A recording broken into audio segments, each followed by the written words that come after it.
burning desire. Hold me close and I can't feel the pain. This wicked love's got my heart on a chain. Oh, you're my burning desire. But are the girls clean? Clean? You afraid of a few bugs, son? You afraid of disease? What kind of aviator are you, Razor, huh? But who's on Post City? Checklist. Yeah, pre-flight kid, money. Yeah, I'm cool. Prophylactics. I got 2. Oh, yeah? I always carry 26 myself. That's not a joke. No shit, Razor. It is the biggest cat house east of Port Said, man. Whole town is dedicated. You know what I mean? Ladies and gentlemen, boys and girls, my name is Joe, also known as Jay-Z Production on YouTube. I got an amazingly and wonderfully talented guest today. What is your name, sir? Hi, everybody. It's Jared Chandler. Welcome, Jared. I got a couple questions for you, if you don't mind. Go for it. Okay, so what are you doing during these times of quarantine? Well, I've actually been really lucky, and I'm quite grateful. I've been working on a couple of projects. I have a long time relationship with Activision and the various studios that make Call of Duty, the video game. So I've actually been working with the developers since right about the pandemic started. I was able to spend 3 weeks, the first 3 weeks of the pandemic in New Mexico. Then I came back to LA, and I've been lucky enough to pretty much be going to the office most every day. And then, carrying on with some tasks and getting creative and doing all the things I like to do. But let's face it, it's a rarity because I have a lot of friends that haven't been so lucky and they've been cooped up. But night times have been the worst for me when I'm not working because you can only play so much Call of Duty and you can only watch so much Netflix and read. And so months into this now, I'm really look forward to the mornings when I can go to work because I'm getting really bored at nighttime. And I'm sure I'm not the only one. Yeah, you're right. Right. Yeah. You're in Chicago? Yeah, Chicago. Yes, that's a big city. My daughter's in New York. She just went back to school. And before she came out of New York to California at the end of March, she was pretty much like kind of just locked in her dorm room. And I have some friends, in the city there too. And there's just, at least in California, we're a little more spread out, you can kind of get outside and breathe in the fresh air and get to the beach here and there. So for people at home, if you don't know, Jared, in my opinion, is the best new Monkee. Just saying. The new Monkees. Yeah. I didn't know I had a favorite new Monkee. I guess some people do. We're either universally hated or loved. I like that one song, like the I Don't Know. You know that song? I know that very well. I like that song. That's a catchy song. Yeah, we had a good time making the album. I mean, we only have one original song on it.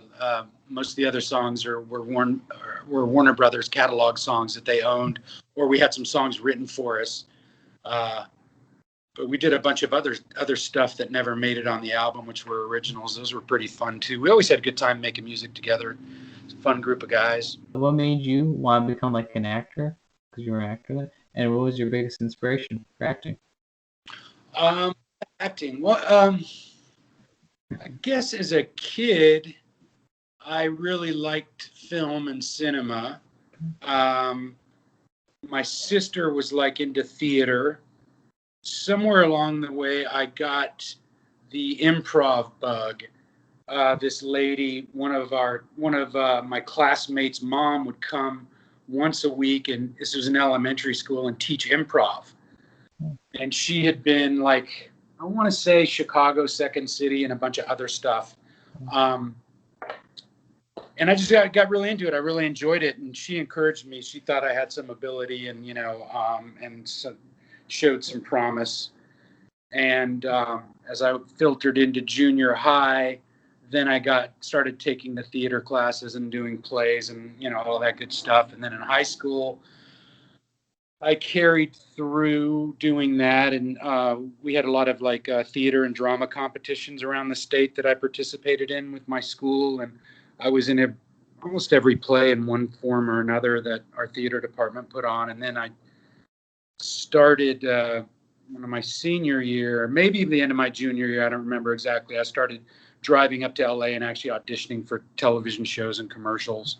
Oh, that's what it was. I met there was an acting teacher named Sal Romeo, and he ran a very well-respected acting class over in East Hollywood. And he was a judge. It was he and Jeff Goldblum were a judge at the Southern California theatrical whatever contest it was. And I won a bunch of awards. I was in like 4 things, like a scene, a musical, a one-act play, and something else. And I pretty much like won all these awards for it at the competition. And they both were very kind to me and said I should think about maybe doing it as a profession. And Sal Romeo kind of gave me practical advice, like how to get in the Screen Actors Guild, how to start auditioning. He was the one that actually lit the fire and helped me figure out how to get up to LA and start auditioning for things. Inspiration wise, I don't really know what inspired me to be an actor. I know what inspired me to stop acting.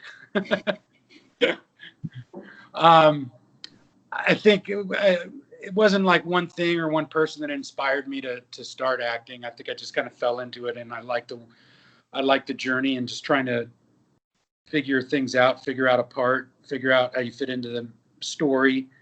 And then theater, because I was doing plays until I came to Hollywood, I kind of thrived on the connection with the audience. You do a play every night, and every night's a little different. And the interaction with the actors, even though you're using the same words every night, it's never the same play. It's never the same experience. So I just really always liked that. What uninspired me from acting later on was just all of the waiting around. I found being behind the camera a lot more satisfying because you don't spend as much time waiting. I I still like it, but it's not something I really do. I still do a part here or there. If a friend asks me, or military advised a lot of TV and films, a lot of times they'll throw me in as, one of the team guys or whatever. I still do stunts here and there, which is kind of a sideline for a while. But as I got older, I just realized it was really fascinating being behind the camera, and that I was on a television show on NBC called The E-Ring with Benjamin Bratt and Dennis Hopper. Oh. And I got the chance to direct. I had one small opportunity before that to fill in for a second unit director at an emergency on a movie, and I got to direct for a couple of days. And I never thought I'd get a chance to do it again, and I did on that show, and that pretty much solidified my desire to not act as much. Mm-hmm. It was just interesting, like sort of. As an actor, you're really concerned of your piece of the pie, and as a director, the whole pie is yours. There's also that responsibility of it too, which I kind of thrive when I have a lot of responsibility. It's just I like a challenge. Mm-hmm. So yeah, directing and creating things has always been the most satisfying thing for me. Well, I think you're very talented, in my opinion. Oh, thanks, man. Mm-hmm. Yeah, I've done a lot of films that you have to join the military to watch. Mm-hmm. So I think up until recently, I was probably one of the most prolific filmmakers for the Army and also the Department of Defense. I have a production company, Dagger Media Group. We used to be called Combat Film Productions, like maybe a decade ago. And we create visual training for the military, the Army, Air Force, the intelligence agencies, where they'll take their practical training and then basically sit down and watch an episode, a cinematic story, where they have to use their training to make choices. So say you're a squad leader in the Army and you're going through cultural training, and you have to learn how to culturally approach and negotiate with, say, a tribal or a village elder. So they'll go through the physical training, and then they'll sit down and watch this interactive episode, and you come to decision points and scenes where you choose your decision. What do you do, A, B, C, or D? And then the story will spider based on your decision. You know, you accept tea and sit down with the village elder, or you say, I don't want to drink tea and let's get down to business. And, you know, you get blown up on your way out of town by an IED. So there's like sort of like choose your own adventures, which was fun because we, you know, shoot 3 or 4 different outcomes to every scene. So I really enjoy filmmaking with a purpose. You know, I wouldn't mind being Michael Bay, of course, and just, you know, make movies so people buy popcorn and watch shit blow up, because that's really satisfying too. But I always enjoyed using film as a means to educate, and been lucky to do that with the military, the Department of Defense, and other government agencies. And it's led to some really interesting things. I've embedded combat camera teams all over the world. I've deployed as a soldier, but I deployed as a filmmaker, which is a completely different experience. And just as satisfying in a really different way, because I felt, you know, the responsibility of telling the stories of our men and women in uniform. So, and in 2008, is it 8 or 9? Oh God, it's all a blur. I was asked by the Army to shoot President Obama's inauguration, his first inauguration. So myself and 1.2 million people filled the National Mall in Washington, D.C. And that was just a moment in history. And I was there with a camera and a camera team. We had 3 cameras around the event, sort of dictating or documenting what the Army was doing to support that, you know, sort of important historical moment, all the security they provided, and escort things and logistics and all that. And I mean, if you've ever stood in the middle of 1.2 million people, you'll never forget it.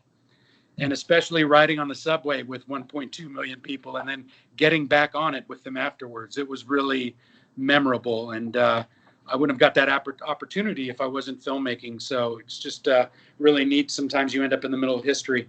And then there've been a couple times where I almost ended up in the middle of history.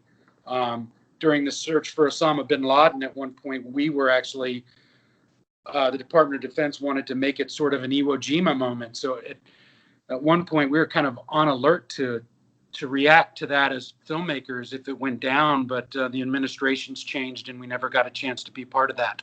But it certainly was neat training for it and being considered for that important moment. Oh, that's cool experiences. All those experiences. Nice. Awesome. Okay. What was your favorite role that you portrayed, like in all your whole career? Favorite? Oh, wow. Well, let's think back.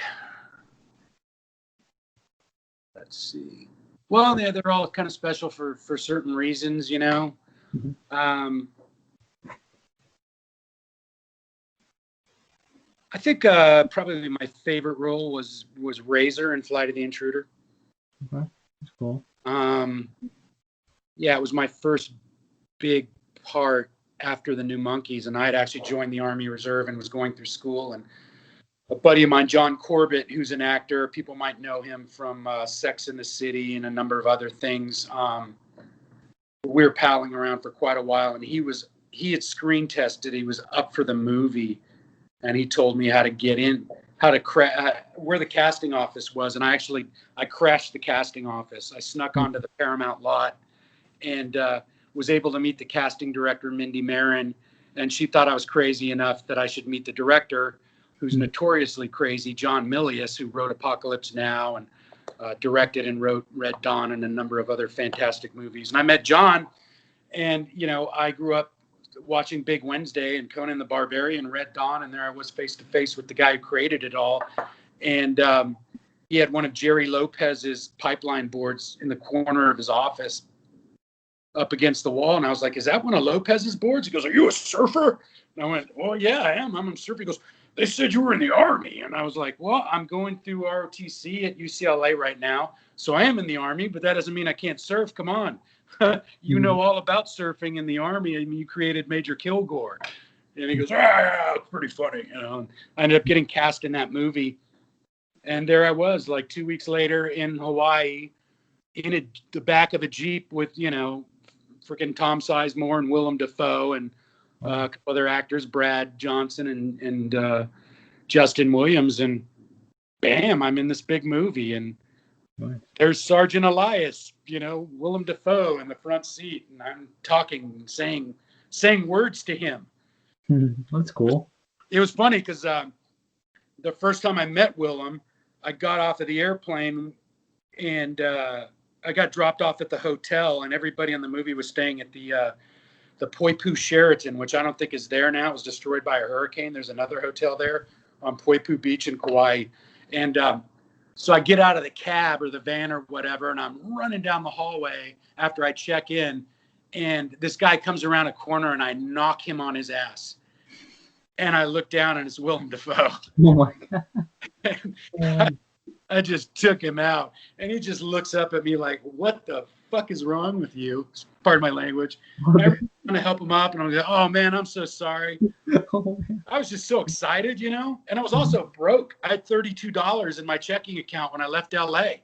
So I'm going to get to the production office and get per diem. They were going to give me like, you know, $300 or something, you know. So yeah, knocked him on his ass. You know, I think he said, "Hey, slow down, take it easy there, killer." You know. So then the next night it was a night shoot, and there we were in that Jeep going to Post City in the movie. You know, we're supposed to be on R&R, and it was like, wow, I'm in this big fucking movie. I better do my job. Better hold my own.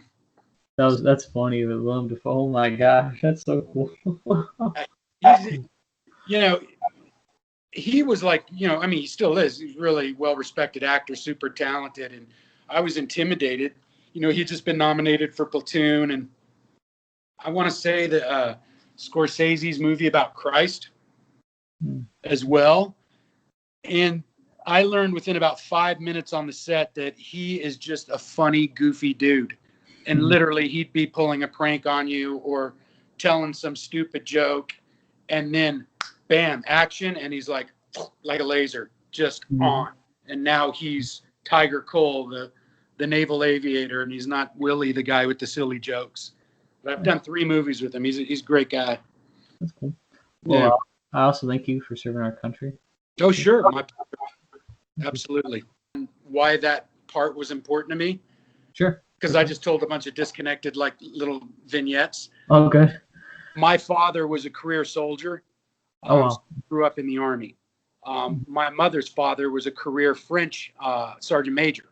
And died before I met him, but a lot of people say you're like the same person, my grandpère. But I grew up in the military, and when I read Flight of the Intruder, I thought it was one of the most positive portrayals of the American warrior. Wow. So I was really honored to be part of that movie, because those guys had a hard job flying over Yankee Station when half the country didn't believe in the mission. And, you know, these naval aviators would night after night, day after day, fly over North Vietnam, and they lost a lot of people. And I grew up in the Army during the Vietnam War as a child, and I remember when people's dads didn't come home. So that's why that movie was so important to me. Just wanted to, the next one, I'll fuck this one up too. All good. All good. If you could pick any movie, TV show, etc., what would you love it on? But I've listed you didn't, but you wish you did. Like a that's easy. So there was a time in my life when I would be up against like Brad Pitt and Billy Zane and people like that. Oh my God. Yeah, I mean, I was, you know, I had a couple good big movies under my belt. You know, I had some sort of notoriety with the major casting agents or casting directors, you know, in town, and I was getting some opportunities. So I was up for Thelma and Louise against Brad Pitt. I'd lost another part to Brad Pitt on a show called 30-something, which my girlfriend at the time and now ex-wife was a regular. She played Carla, the babysitter, and they wanted to give her a boyfriend, and it was between Brad Pitt and I. Bruh. Guess who got it? Not me. Oh, man. But then like a couple years later, they're doing Thelma and Louise, and it's between me, Brad Pitt, and Billy Baldwin. Guess who got it? Brad Pitt, unfortunately. Brad Pitt. Oh, And the man. funny thing, I ended up playing Billy Baldwin like 5 years later in his own wedding video. Yeah, this friend of mine, this girl I met, was a producer at MTV, but she was one of his fiance's best friends. So she got put in charge of putting their wedding video together. Oh, And man. the wedding video was a reenactment of how Billy Baldwin met, I think her name's China, his wife. So my wife, who looked a lot like her, we played them in this reenactment video of how they met at an airport. Wow. Wow. And then like I'm at one of my daughter's volleyball competitions like in 2015, and there's Billy Baldwin sitting there watching his daughter. Oh, And I man. sat down next to him and I go, dude, I've got a story for you. I said, do I look familiar at all? He goes, yeah, a little. He goes, are you an actor? I go, I used to be. I said, think about your wedding video. I go, I played you. And he goes, oh my God. So it's kind of funny. That's Came full circle. oh, So- man. I think Billy Baldwin, just playing Billy Baldwin satisfied my acting bug. Nice. That was from then on, that work I did that only the people at his wedding saw creatively satisfied me for life. Nice. Damn Brad Pitt. Screw Brad. Yeah, no. Yeah. And I can't even say screw Brad Pitt because he's a great guy and he's super talented. But I would have loved to play that part. Yeah. Okay. Over the years of your career, do you still keep in touch with the co-stars you work with, the directors, etc.? Yes, some I do.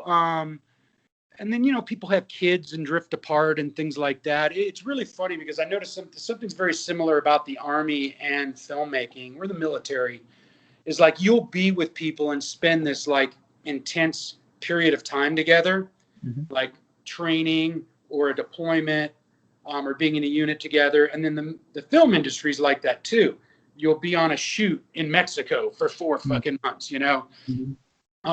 and you get to really know each other. And then you don't see each other for like 5 years Oh my because you're off doing that guy's on that show God. Wow. or whatever. Your paths don't cross. But there are a few people I've kept in touch with over the years. I worked on and off with John Milius for many years until he sort of he pretty much retired. He had some health issues. But a few friends that are actors and a lot of production people. Benjamin Bratt, we've been in touch, like we did Clear and Present Danger. Then I worked on his brother's directorial debut film. And then Ben mentioned me training him for Clear and Present Danger. And that's how I got on his show at NBC. They brought me on as a technical advisor. And then I became a writer. And eventually I was a reoccurring character and a director. So, some of those friendships pay off. You believe in people, they believe in you. I just spent a year on the sequel to Top Gun Maverick. Oh, wow. That's awesome. Yeah, so I did. It was really disappointing because this summer I was going to have Top Gun Maverick come out in theaters and Christopher Nolan's film Tenet, which I did right after Top Gun. In fact, I was on both movies at one point, finishing Top Gun and starting Tenet. But Top Gun and Tenet were really cool because I met like this new generation of young actors. We've got this great cast in Top Gun. There's like a dozen of these kids, and Tom Cruise, Miles Teller, Glenn Powell, just a bunch of really like talented, enthusiastic young actors, which are all of them are going places.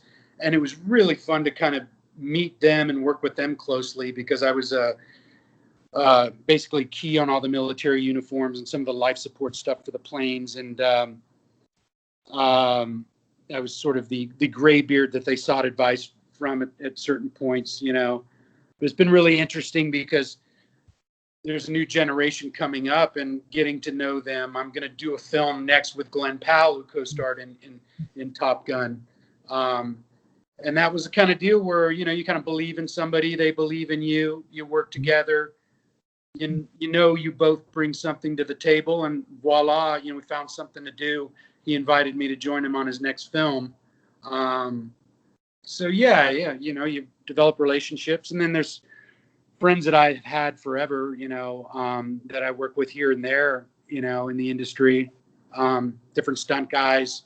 One of my friends from my Army Reserve unit, he's a stunt man and a stunt coordinator. He's like one of the core stunt people for the Fast and Furious franchises. Oh my goodness. That's Yeah, cool. he's a prior Special Forces weapons guy as well. He's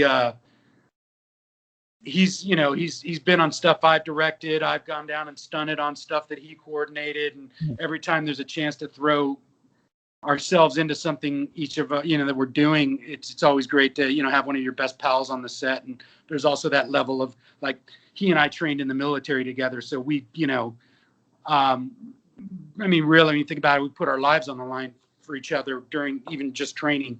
So there's a bond there that, you know, certainly gonna overcome any, you know, obstacle we encounter on a movie set, which can be dangerous as hell too. So, but we have that sort of short stroke confidence, you know, in each other. So. Oh, nice. Do you still keep in touch with the new Monkees people? Like, you know. Oh, those guys? I thought we were talking about. Okay. Oh yeah, no, we're all still in touch. We get together, as you may know, and play a reunion every once in a while. Larry and I just talked 2 weeks ago. Oh. We talk every couple months. We all text and Facebook, and I saw Marty randomly. Like, we'll have Marty and Dino and I'll have lunch and stuff every once in a while because they're in LA and Larry lives in Ohio. Oh. But LA is such a large city, and I literally ran into Marty at a stoplight. Oh. Last summer or something like that. Yeah, it was last summer. He was across the intersection in his car from me. So I honked and waved from across the street. We pulled over and sat there and shot the shit for a while. But now we're all in touch. We keep in touch and support each other. I mean, nobody understands our journey more than the four of us. So yeah. You guys gotta come to Chicago. That'd be cool. I like to see you guys. That'd be cool. Well, we'd like to go anyway. You know, it's just that because we're self-funded now, you know, it's like the fans either have to organize something or we have to put something together, you know. But I know, I mean, we still want to do some reunion gigs. We were going to do something this summer, and freaking Corona destroyed that plan. No. So, yeah, Dino and Marty and I were scouting out spots where we could have a summer event and concert for the fans here in the LA area. Oh. And then there was some talk about us possibly going out and maybe opening for Colorvine or something for Larry's band, which would be awesome. I love Colorvine. They've done a great job with their music. It's just such a unique sound. But yeah, we still keep in touch, and you know, Marty plays live shows on Facebook. If anybody, you know, doesn't know about those, he did one last night.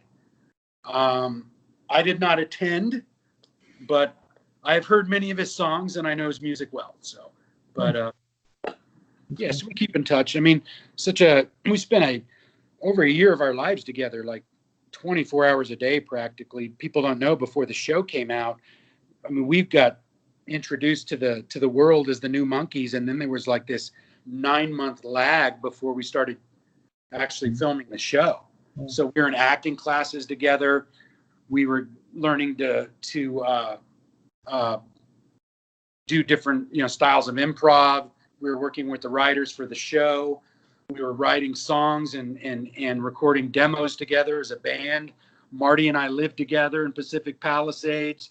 Dino and Larry lived together in Burbank. And I mean, we were just joined at the hip, and then all the way through the series.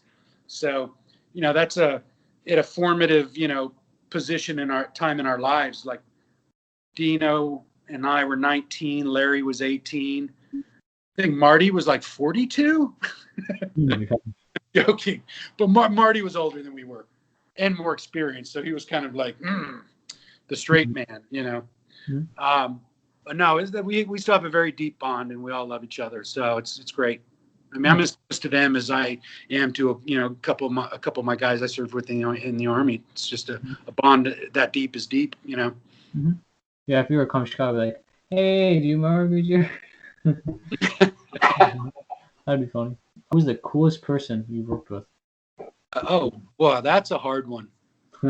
I've actually been super lucky. God, who's the? So I mean, like John Travolta is just a great, nice man, just a sweet dude. We did The General's Daughter. I was a military advisor on it, and I played a part in it. John was really cool. He loved my ex-wife. He thought she was like he thought she was like Lucille Ball, which she kind of was in person. That's cool. And one day she drove, leaving the Paramount lot, she drove through the swing arm and broke it off with her car. Oh my gosh. John paid for it. He paid to fix it. Man. That's how much he liked her. But John's a great guy. I just spent a year with Tom Cruise, who is a hybrid. He is literally probably one of the most multi-talented people I've ever met. I told him he should have been a special forces operator. He learns skills for his films and he masters them. Like for the last Mission Impossible, he basically became a Halo, skydive god. He did 110 or 120 individual free falls for that sequence. Dang. And I mean, I didn't do that many free falls, and I was in the friggin' Army, but he just gets really good at stuff. And I spent a year working with him and getting to know his level of discipline. And you better come prepared, because if you're not, you're the weakest link, and you do not want to be that guy, because he runs at 200%, which I love, because that's how I am.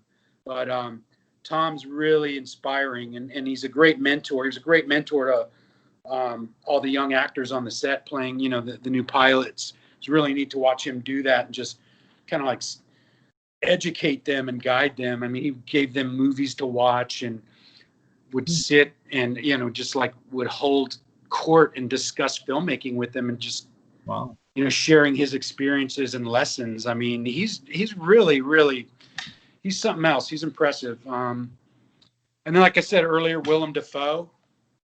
I mean, Willie's just a pro, multi-talented, and just and fun as hell to hang out with after, on the set too. Sam Worthington, I did a Call of Duty commercial with him. That was really cool. He was a really nice, down-to-earth guy. Professional, action hero from Avatar. And between takes, he didn't go back to his trailer. He'd just sit down in the dirt and have a cigarette. In the rubble of the battlefield on the back lot of Universal. I always like that. He's just, a lot of Australian actors I find are sort of throwbacks to the 1950s, early 60s American mentality. It's just,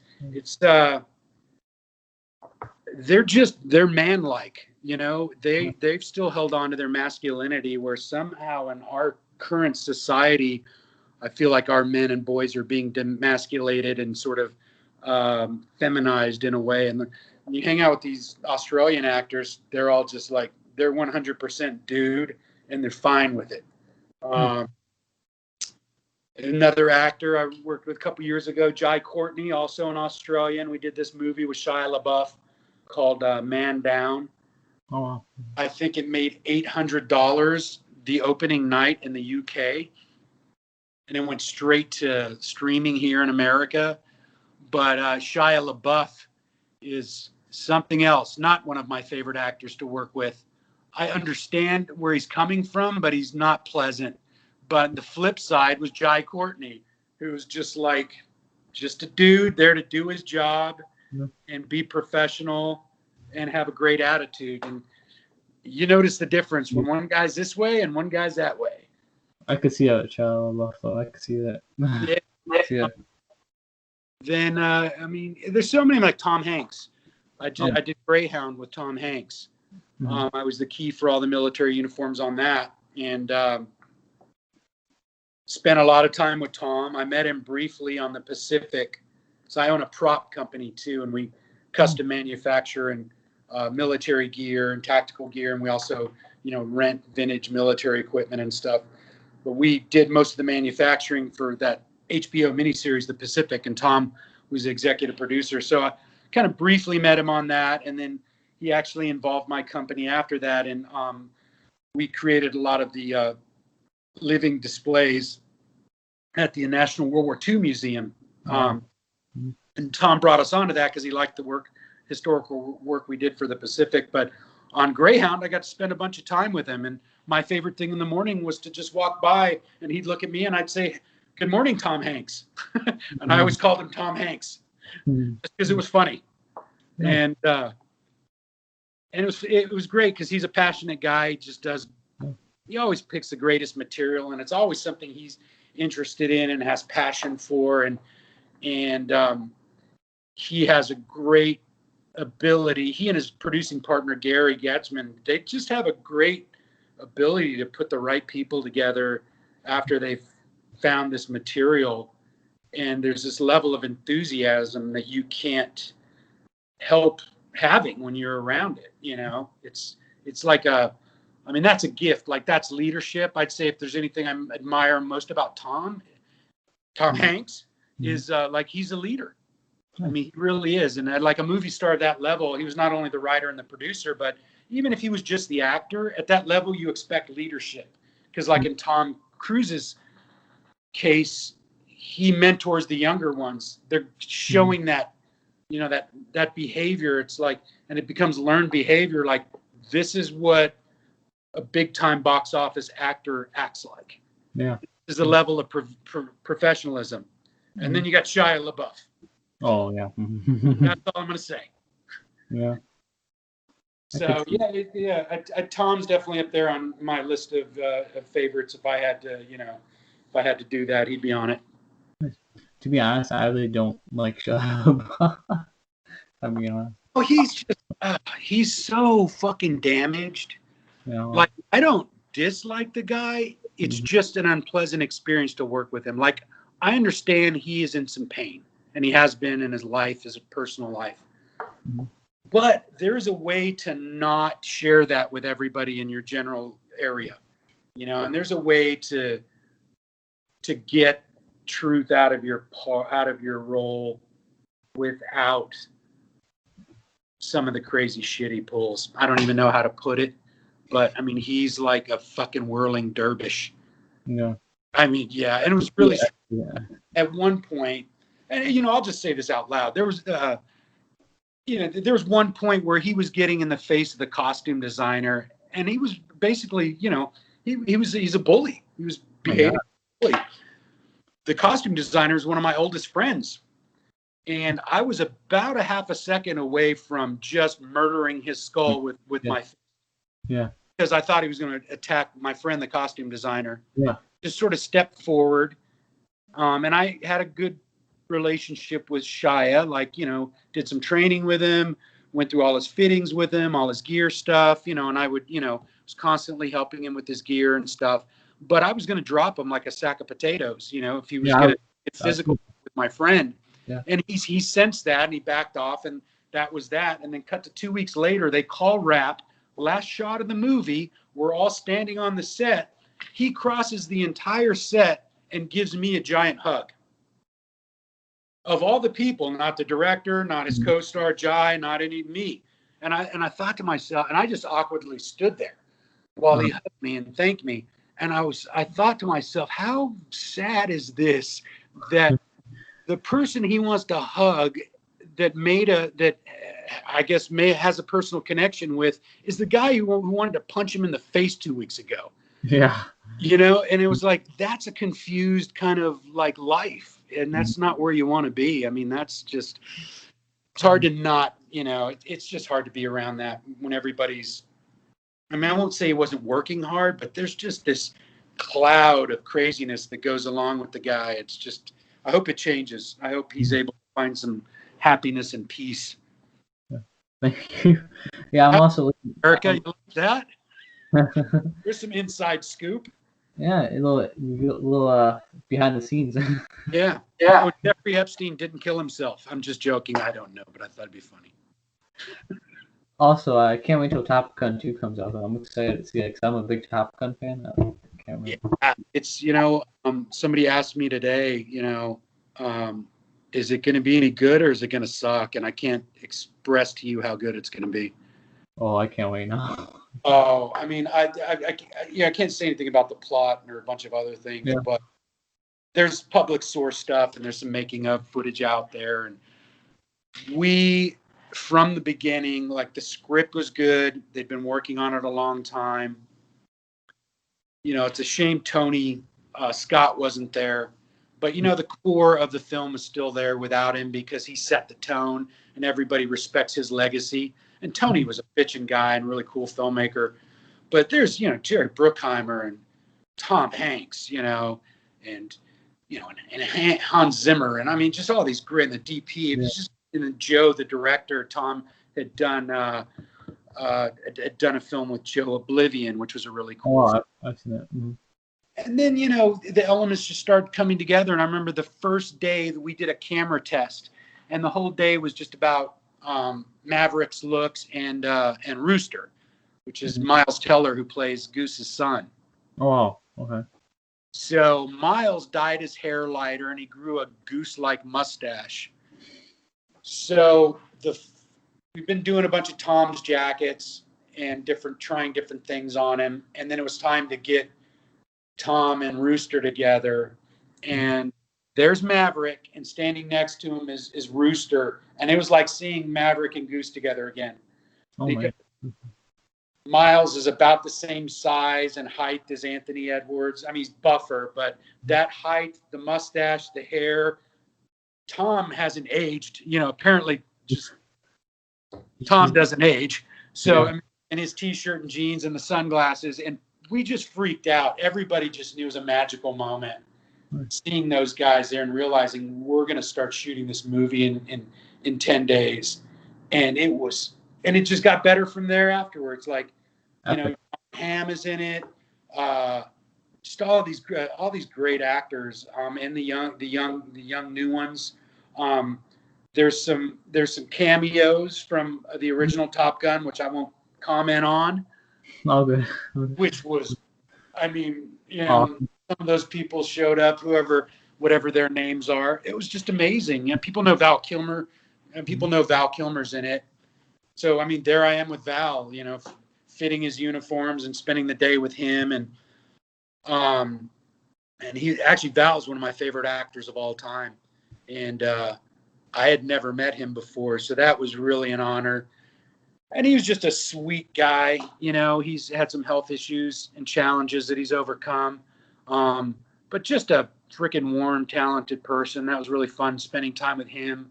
And then Jon Hamm. I hadn't watched Mad Men. Mm-hmm. And I'd run into Jon Hamm in the elevator where they shot Mad Men because I was there on other stuff, but I'd never seen the show. I ended up watching it after I met John, and then even had more respect for him. But we were shooting at North Island on a Friday. It was the end of the first week of shooting, and the sun's going down. We're out on North Island on the airstrip, looking out towards San Diego Bay and Point Loma, and standing there with Jon Hamm and one of the kids, one of the young actors, and a P-51 Mustang rolls up, like a silver and red vintage World War II fighter, a classic World War II fighter, and it's Tom Cruise. Oh. So he looks over at us. He's maybe 75 yards away. He looks at us, gives us a thumbs up, and just taxis away. Takes off into the sunrise over Point Loma out to the Pacific. And Jon Hamm looks at me and goes, "Fucking America, fuck yeah." And then Lewis, the actor who plays Bob in the film, Lewis Puller, not Lewis Puller, Lewis, oh shit, his dad's in Independence Day, plays the president. I'm spacing Lewis's last name. Lewis just looks at me and he goes, as we're watching Cruise fly away into the sunrise, he goes, "Where do you think he's going?" And I said, "Oh, maybe Valhalla to meet with the other Nordic gods." But it's good to be Tom Cruise. Nice. That's so cool. That's cool. Where else does that happen to you? Like at the office, you don't get to see that when you're selling insurance at the end of the day or something. I'm actually really, I love what I do, and I'm grateful to have the career I've had. I've been around for a lot of silly, crazy shit like that, where you just couldn't even make that up. Yeah, nice. Yeah. I also met Kenny Loggins, the guy who made like Danger Zone, all those. Like I actually met him. I don't know if I told you that. I actually met him in real life. Yeah, the first soundtrack was amazing. There's a lot of really good people working on the new soundtrack. I can't speak to that in detail, but I don't think people will be disappointed. There's like sort of a super band like thing that's going to go on for it, which I think people will really like. In the movie, it still has the fun tone of the original, which was, let's face it, it was campy in a way, but it had all of the things a perfect movie has. It had a great story arc for the hero, had lessons he learned along the way, sizzling romance, lots of action. It was eye candy. It looked beautiful. This film has that, and it's a revisitation and a comment on kind of that, but we're in a different world now, obviously after 20 years of war. But that spirit is still there, sort of that American spirit, which is like sort of iconic pop in a way. That was the Reagan era. I don't even know what to call this era, especially in 2020. Oh God. Yeah. Oh, man. Oh. Making the film. Crazy.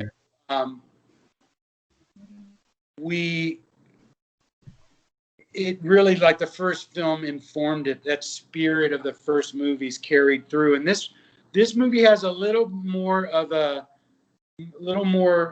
based in reality and grounding, I think, technologically and flying wise, which is cool.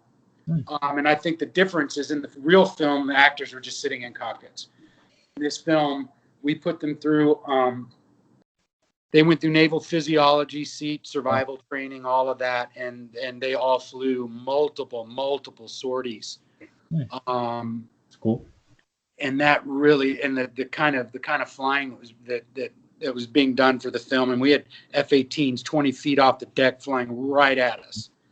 We were on the flight, we're on the deck of the Teddy Roosevelt. I mean, literally, camera lenses, 8 feet away from a wingtip as it's landing, shit like that. I think people are really going to be blown away by the flying sequences, and the relationships are all really interesting because they're really reflective of like sort of today's youth who really are today's military too. There's not a lot of difference between you and your buddies who hang out, just throw a uniform on and go through some training, and it's the same people serving our nation. It's that awkward kid down the street. It's the football jock. It's all those stereotypical Americans. Those all still exist. They all still exist, and they all still serve our nation. I think the movie does a great way of, sort of preserving that legacy. Nice. Okay. What director taught you the most, and which director would you love to work with? The one I'd love to work with, or who I've worked with? What director taught you the most, and which director would you love to work with? You like to work with? One that taught me the most, I think, was John Milius, because he took the time to teach me. Like I learned writing from him. I learned a lot about directing. I learned about storytelling in general. And then I was John's development producer for several years. So I also learned a lot of what not to do, because it's no big secret that John Milius was his own worst enemy. I mean, he would go to war with the studios over different things, and I was there for that. So I learned I learned more from him than any other director. Just happenstance of being there and being brought into the fold and given a task and a job to do I worked for him in different capacities as a military advisor, as an actor, you know, as a development exec, as a writer. I rewrote a couple things with Jon, wrote a couple things with him that didn't get made. So directly, he had the most influence on me. But there have been other directors that I just learned certain subtle things from, like Philip Noyce on Clear and Present Danger. He was really cool about his process. And that was the first time, like, that was the first big film I military advised. So I became a part of almost every process creatively on the film. And he and I designed the big convoy ambush on the director of the FBI in the film. There's a big ambush of multiple Suburbans by narco traficantes. And it was great. Like, you know, I would tell him how, you know, that would go down, how you would plan an ambush like that, you know, the mechanics of it, choreography of it, what would probably happen to the vehicles as they were being hit by different weapon systems, whatnot. And then he would talk about what he wanted to see. And so we built this sequence, me, you know, giving the advice and the technical side of it, but him figuring out how he's going to shoot it and tell the story. And that was really cool because I got to storyboard it with him and just go through that. And that sequence got to, you know, it got a lot of notoriety. Like it won the MTV, you know, best stunt action scene that year. And it got a bunch of stunt awards. So that was really cool. But I learned a lot about just visual storytelling in that little period of time I spent with him. So that was pretty neat. Nice. Is there a director you like to work with? Like all the directors? Yeah, you know, there's a couple. Like, I mean, I've met Spielberg. I've never worked with him. I met him through Jon several times. Wow, that's cool. I'm a big fan of some of his films. I mean, it'd be fun to work with him just because everybody there is like A grade, you know. I'd get a kick out of that. And then, I mean, Scorsese, Oh yeah. Oh. Yeah. he's no hack, you know, but I don't see myself being hired onto some mafioso film. So chances are I will never work with him. But I'm, you know, big admirer of both of their filmmaking, and just like they're the elder statesmen of filmmakers. So you have to respect that because they're responsible for a lot of like evolution in filmmaking. And, you know, nobody nails it every time. And people say stupid things too. You know, like I guess Scorsese took a lot of heat for bad mouthing Marvel films. You know, and I don't feel like that was helpful because those movies give a lot of people enjoyment and escape. And I think that's ultimately what the cinema's about. You know, so I think, you know, even somebody of that level of wisdom still is capable of saying stupid things. And, you know, cinema's different for everybody. What you enjoy is your business, you know. I don't think we should ever tell people what's good and, you know, what's crap. That's just, I think we'll all figure out what the crap is together. That's usually pretty easy. That's what I actually want to do. I want to become like a director because I actually write scripts. Actually, it's a hobby. But You want to be a director? Mm-hmm. Yeah, good for you. I'll tell you. It is one of the. I think it's one of the most satisfying jobs ever. It's one of the best jobs ever if you have a budget, and even if you don't have a great budget, it's fun to find ways to do things on the cheap. But if you put the right people together and you're lucky enough to have, you know, people that support you, it's very, very rewarding. Yeah, there aren't a lot of jobs I can compare to that level of satisfaction and having either conceived something or taken somebody else's written word and found a way to visually tell that story. You know, you're always going to go back and go, oh shit, I should have done this, I should have done that. But it's still satisfying once you're done if you've really, you know, invested yourself and committed to it and had, you know, you're a team that did the same thing. It's an amazing way to make a living, you know. God, we should all be so lucky. Okay. If you never like were an actor or never like went to like the movie or TV show business, what would your career be? And what other hobbies do you have besides that? I would probably still be in the military. I mean, I'd be in the military if I didn't work in the film industry. Having grown up in it, you know, I actually, you know, I was, after I did the new Monkees, I did a couple little movies, a couple teen films. Right afterwards, like just like the next month after the show was over, I did like 2 movies and a couple little TV things. And then we had a writer's strike. And I was auditioning for a lot of stuff, and I was actually kind of just not really digging it that much. There's a lot of rejection, a lot of wasted time showing up, well, preparing for auditions, auditioning, you know, some getting callbacks, screen testing, not getting it. It was just like I wanted to go live some life, and I think I read too much Ernest Hemingway. But I joined the Army, and I was pretty much. I was really leaning towards just having a career in the military. Wow. And the Army, in its wisdom, sent me to UCLA to become an officer. So all of a sudden, bam, I'm back in I'm back in LA, and they gave me a ROTC scholarship to become a lieutenant. And then, of course, you know, going through school, I got back into TV and film stuff. You know, working on the side, and you know, it was a great way to pay the bills in between classes. But and then stuff kicked off.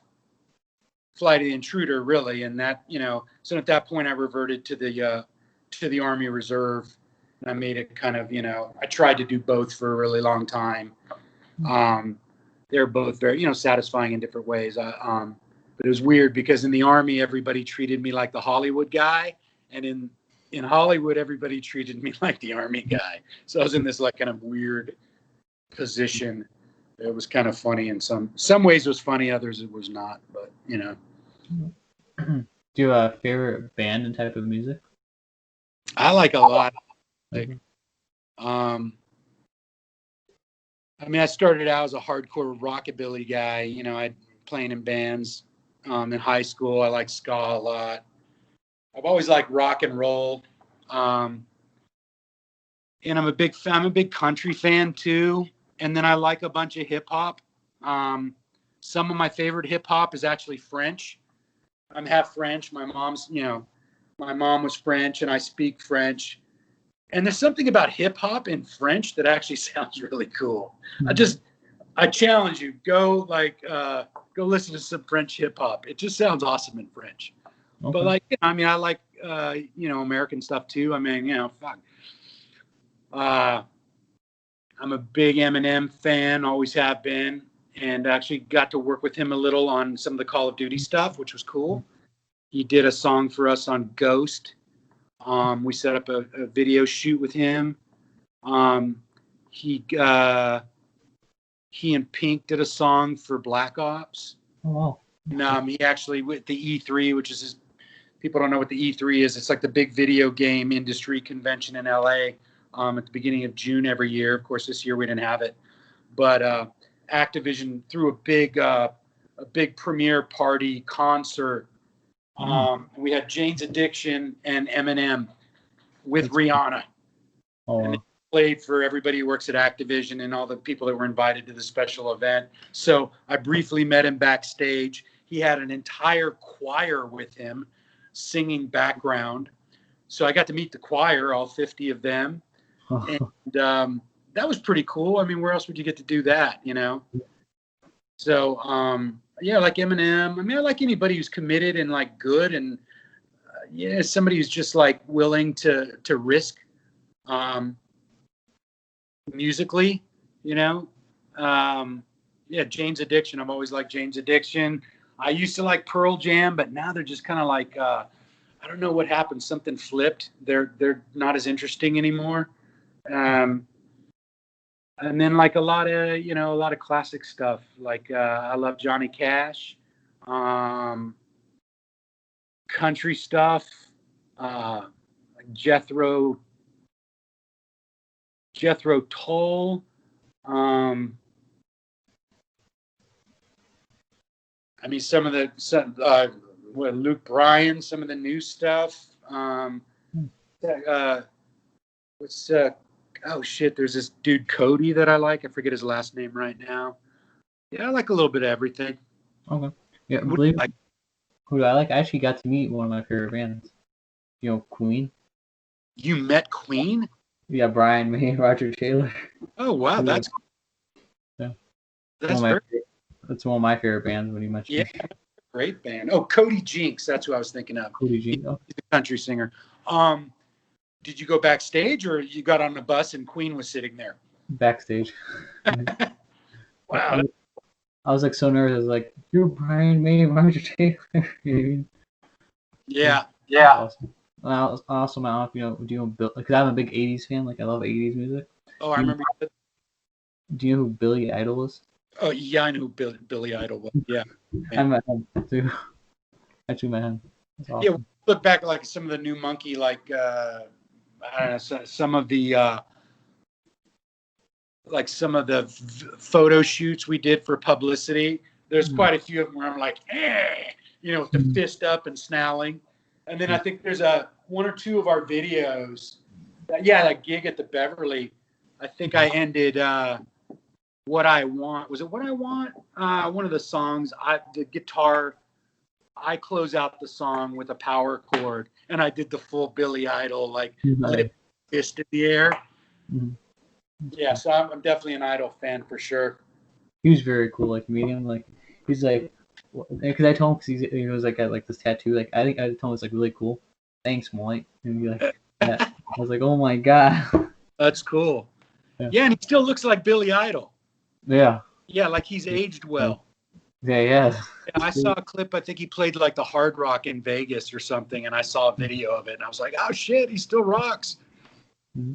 So yeah, I like music, '80s music by far. It's a great music. It really was. I mean, it was so good. We had huge festivals all the time, like the X Fest and the US Festival and all those things, and Farm Aid, and I mean, there was a lot of great music in the '80s. I mean, there was some shitty music too, but I think there was more variety then. Like the charts were more diverse. Excuse me. Okay. Now it's like everything's so pop, and it's there just doesn't seem to be that much diversity in the charts. I think there's a lot of music out there for people to enjoy, but if you look at like the charts themselves, there's not a lot of diversity. It's like one thing. It's like pop, like clean hip hop, you know. Not that interesting. Well, I got you, Jared. I'll get a DeLorean. We'll go to the '80s, okay? That'd be cool. Cool. I wouldn't mind doing that actually. We had like a great music scene in North San Diego. Well, San Diego County and like Orange County, there was like a huge rockabilly, ska, punk scene. And it'd be great. Like, I mean, you'd see Black Flag, you know, would be a headliner, and the Paladins, which are a rockabilly band, would open for them. And, you know, like Fishbone. Yeah, I mean, there's so many great, like, bands. Yes, it was a great music scene. It really was in those days. Okay. Do you have a favorite sport and favorite team from those sports? Sports? Mm-hmm. No, I don't really follow sports that much. I've lost track. I think we have like 3 professional football teams in LA now or something like that. I follow the professional surfing circuit. Oh, wow. Okay. Yeah, so I have favorite surfers. My son's a junior pro, and he's making his way to the qualifying circuit soon. I'm hoping he's like a Team Rip Curl rider, and DHD boards is the same sponsors as Mick Fanning. So I follow that. I don't have the patience or the time to sit down and watch sports per se. Like I always enjoyed playing football in high school, you know, or whatever, but I'm not a guy who literally wants to sit down and watch a game, and then you got to track stats and who's playing next week and all. And I just personally, it's not my thing. I mean, God bless people that are into that. There's nothing wrong with that, but it's just, I got other stuff to do. You know what I mean? Mm-hmm. I'm going to grab my charger real quick because I think the phone's going to die. Oh, good. All right.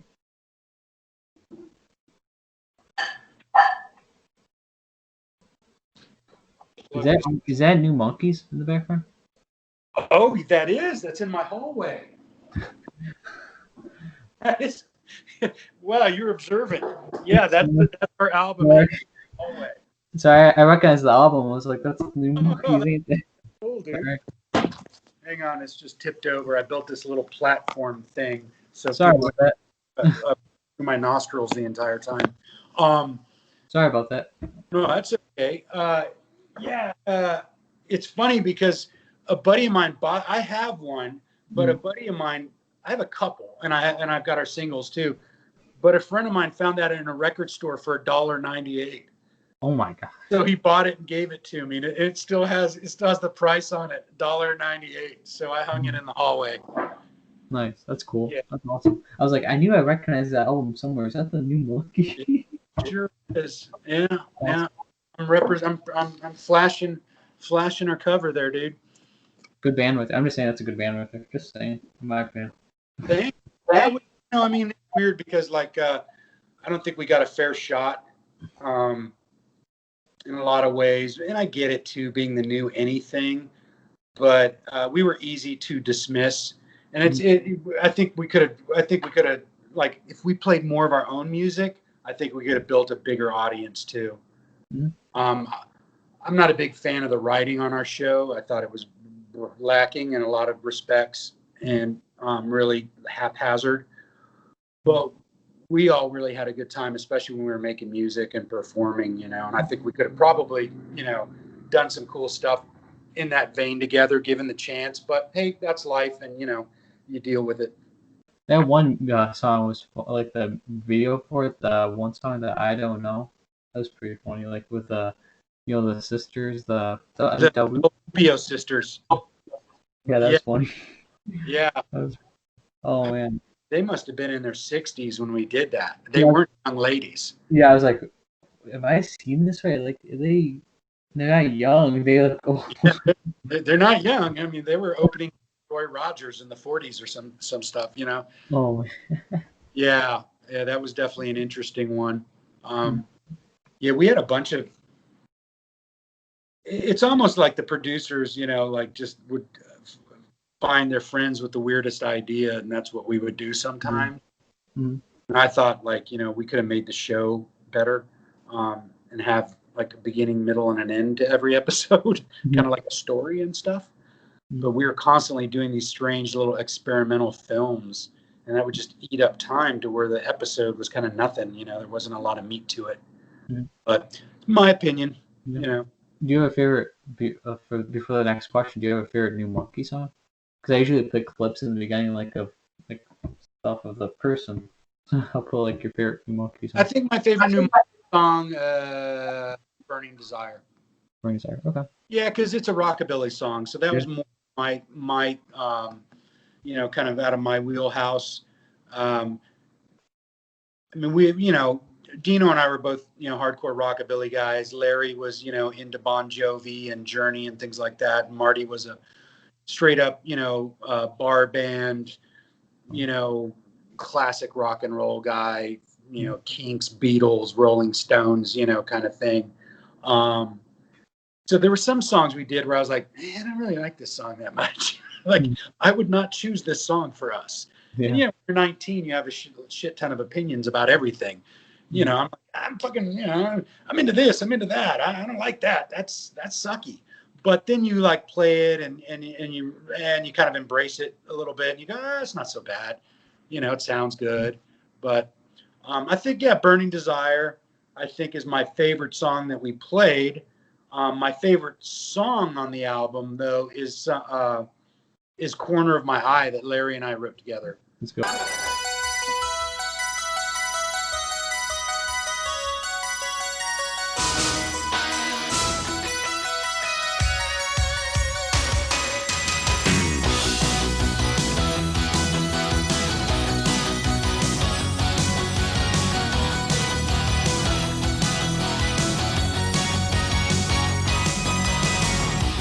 Racing with the city lights on back streets.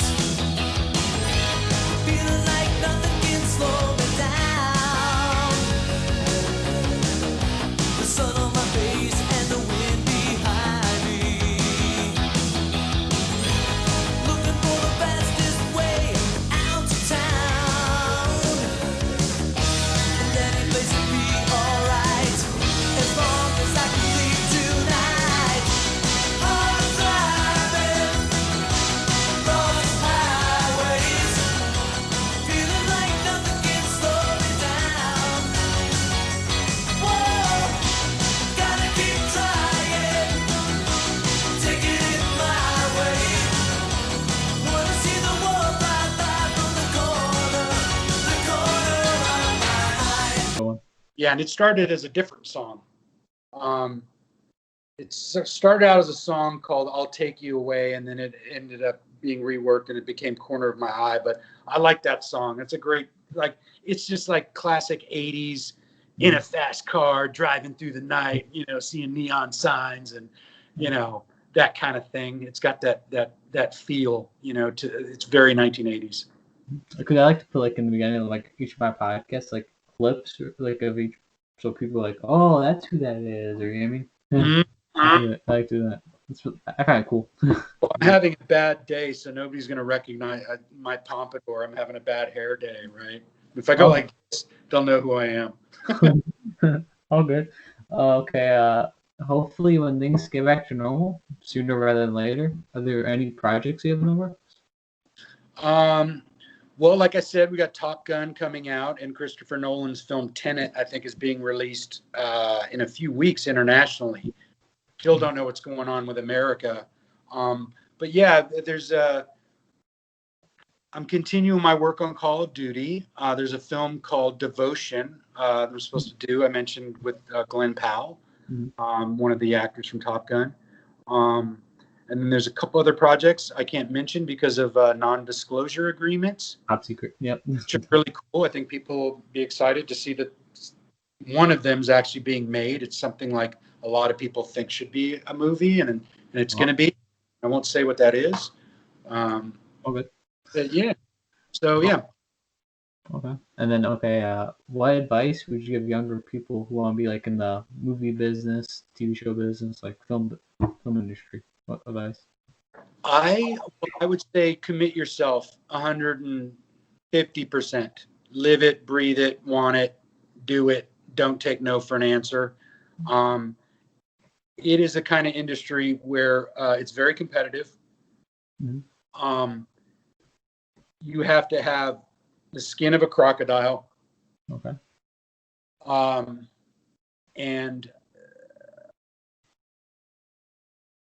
And the vocabulary of a poet. Seriously, you need to be able to talk through things. You need to be able to convince others. You need to build rapport with people. You need to find a way to be able to creatively participate and in such a way that you're being a team member as opposed to an autocrat, because a lot of people I've seen beat their heads against the wall because they're so convinced they're right about everything that they don't realize that, like, filmmaking is very it's a community process. It's the type of job where everybody has something to bring to the table, you know. So realizing that's really important in all aspects. And yeah, you know, and I think you need to have a thick skin, because a lot of people are going to tell you no. You need to be able to survive that experience. I'd say don't be afraid to do several things. Like when I was still acting, I also started, you know, military advising, and then tactical training, training people, actors with weapons and things like that. And then, you know, and then at one point I was in the Writers Guild, the Screen Actors Guild. I had my prop card as an armorer. I was in the Costume Guild. You know, it's like, don't be afraid to do more than one thing, because you'll learn doing one job, you'll learn things about another job, and you also learn different people in different disciplines. And like, it's one thing as a director and a producer, you can't pull the wool over my eyes, because I've done almost every job on the set. I mean, I've operated cameras as well. You know, I mean, I handheld cameras embedded with the military all over this planet practically, and done second unit stunt stuff. But it's just gain as much knowledge as you can, and be prepared for when opportunity strikes, and realize that this isn't all, pardon my language, champagne and blowjobs. It's not. It's hard work. It's a profession, and it's a community too. So what do you want to do to be part of the community? What do you have to bring to it? You know, what's the positive? You know, and try to surround yourself with people that you would want to work with, and people that inspire you and challenge you. I think that's important, is to, find allies and find your boys and girls that you can, team up with and get some things done. It's very hard to do it on your own. I like that advice. Thank you. Okay. Is there anything you'd like to promote or shout out? Because I can link all it. Anything you'd like to shout Well, out? it's funny. I mean, we started out talking about YouTube. Like, I had a couple of YouTubers at my office today, and now here we are doing this for your YouTube. A lot of people throughout the years the last couple of years have been telling me I should do some YouTube content. Sort of the behind the scenes stuff we do on films, some of the lifestyle things that we do. I'm a single man right now. So I do a lot of things to keep myself busy and sane. So we're creating some YouTube content. It's going to be called Cinetac, like cinema and tac for tactical. Awesome. Okay. So, I mean, a lot of my friends are veterans. A lot of them are in the industry too. And then, not all of my friends are veterans, but a lot of them are. And we train a lot. We do a lot of crazy things. We take trips. We jump out of airplanes. We shoot things with guns. We drive trucks fast up and down mountains. We do all kinds of fun stuff. And that's not even when we're on a movie set. So we've been creating some content that we're going to put out there. That's just kind of like a behind the scenes look at, kind of the military side of filmmaking. And then we're going to dip into rock and roll too. Like, I want to get the guys on there. I've got another good friend who's Steve Gorman, who's the founding drummer of the Black Crowes, and he has so many great stories, and he's just one of my dear friends and my old neighbor. So it's just gonna try to dip into cool stuff, and hopefully people will like it. So yeah, I'm plugging that. Okay. I'll let you know when we're gonna put something up. Awesome. Just if you don't mind, just text me the link to it so I could. I will. I mean, for all I know, the name will change. But I mean, we're actually editing stuff now, and we're gonna put something out soon. So. Can't wait. I'll make sure people go like, comment, subscribe to you guys. I got you. Cool. Okay. I hope so. Anything else you like to promote or shout out? No, not really. I mean, here's something I like to promote: the United States of America. How's that for one? Yes. I understand that there's dissatisfaction in every neighborhood. That's probably never going to change. The level of dissatisfaction could change, and we could affect that change if we don't burn the country down doing it. I think there's a lot of people that are open to civil discussions and legislation, which is how you create laws and enforce them. I think right now there's a tendency to just burn shit down and rip it apart, and I have a big problem with that. And most veterans do. And we didn't serve this nation to watch y'all rip it apart. And most of us aren't going to stand aside and let you rip it up anymore. Just know that. And it's not a threat. It's just people will only allow themselves to be pushed so far. I'd really encourage people to direct their anger and their frustration into positive actions. I mean, Martin Luther King, John Lewis, we just lost him. They affected a major change in this country. Hasn't gone all the way, but I'll tell you what, six months ago, we were not having these conversations at this level. I think people also have to admit, being cooped up for 4 months and then witnessing the murder of George Floyd, there was a very large reaction to that. And I think some of the reactions you're seeing on the street are just people going crazy from being locked up and unemployed. And if you don't recognize that, you're not being truthful with yourself, because there is a way that we can build on this country's legacy in a positive way without ripping everything down that we don't understand or didn't like. I hope that makes sense. That makes sense. Yep. I 100% agree. I'm promoting the United States of America, guys. Thank you. I like that. Okay. Cool. Well, I thank you all so much for watching. Thanks again for being a great guest, Jared. Appreciate it. Oh, my pleasure, dude. I really enjoyed it. Thanks for having me. You're welcome. Okay. Have a great day, everybody, and stay awesome. And stay awesome, dear. All right, dude. Talk with you sometime in the future. Yeah.